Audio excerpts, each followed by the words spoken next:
Assalamualaikum warahmatullahi wabarakatuh. Nama saya Fahmi dari kelas 10 MIPA 2 akan menjelaskan tentang perjalanan dakwah Nabi Muhammad SAW di kota Mekkah. Rasulullah SAW merupakan nabi terakhir sekaligus rasul yang diangkat pada tanggal 17 Ramadan atau 13 tahun sebelum Hijriah. Dengan usia 40 tahun, ia memiliki sejarah dakwah pada periode Mekkah.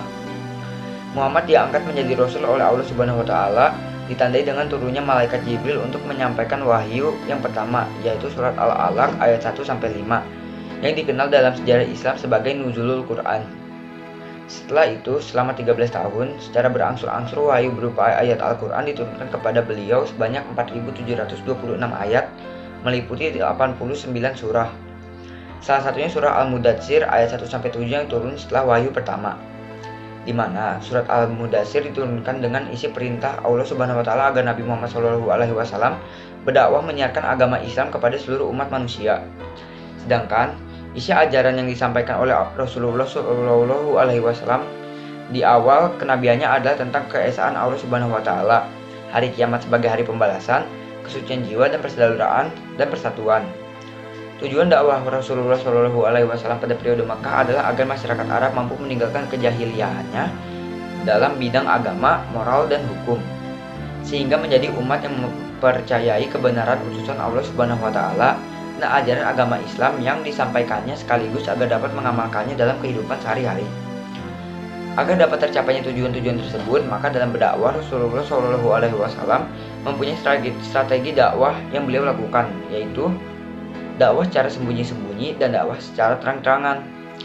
Dakwah Rasul secara sembunyi-sembunyi ini menyerukan agama Islam kepada para kerabat, sahabat, hingga orang-orang sekitar rumah tangganya. Orang-orang yang telah masuk Islam pada saat itu disebut As-Sabiqunal Awwalun, atau pemeluk Islam generasi pertama, yang terdiri dari Khadijah binti Khuwailid, Ali bin Abi Thalib, Zaid bin Haritsah, Abu Bakar As-Siddiq, dan Ummu Aiman.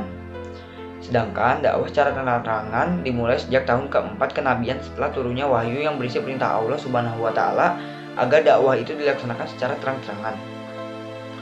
Dua tahap dakwah Rasulullah SAW secara terang-terangan ini adalah mengundang kaum kerabat keturunan dari Bani Hashim untuk menghadiri jamuan makan sekaligus mengajak agar masuk Islam.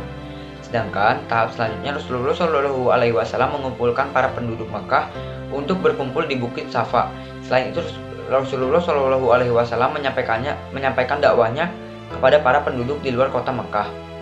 Di antara orang-orang yang masuk Islam di luar Makkah antara lain adalah Abu Dzar Al-Ghifari dan Tufail bin Amr Ad-Dausi. Sedangkan dari kalangan orang kafir yang masuk Islam adalah Hamzah bin Abdul Muthalib dan Umar bin Khattab. Dalam menjalankan dakwahnya, Rasulullah tidak hanya menemukan orang-orang yang mempercayai sekaligus masuk Islam, melainkan ada beberapa orang yang menolak dan menentang dengan hadirnya ajaran Islam ini, salah satunya kaum Quraisy. Adapun sebab-sebab kaum Quraisy menentang dakwah Rasulullah SAW diantaranya karena mereka keberatan dengan ajaran persamaan hak dan kedudukan antara semua orang. Mereka menolak adanya kehidupan setelah kematian. Mereka berat meninggalkan agama dan tradisi hidup masyarakat warisan leluhur mereka. Selain itu, mereka menentang keras dan berusaha menghentikan dakwah Rasulullah SAW sebab Islam melarang menyembah berhala. Dalam menghadapi tantangan dari kaum Quraisy, salah satu cara Nabi Muhammad SAW dengan menyuruh 16 orang sahabatnya untuk hijrah ke Habasyah karena raja di sana memberikan jaminan keamanan. Sekian penjelasan tentang dakwah Nabi Muhammad SAW di kota Makkah. Bila ada salah kata mohon dimaafkan. Billahi taufik wal hidayah. Wassalamualaikum warahmatullahi wabarakatuh.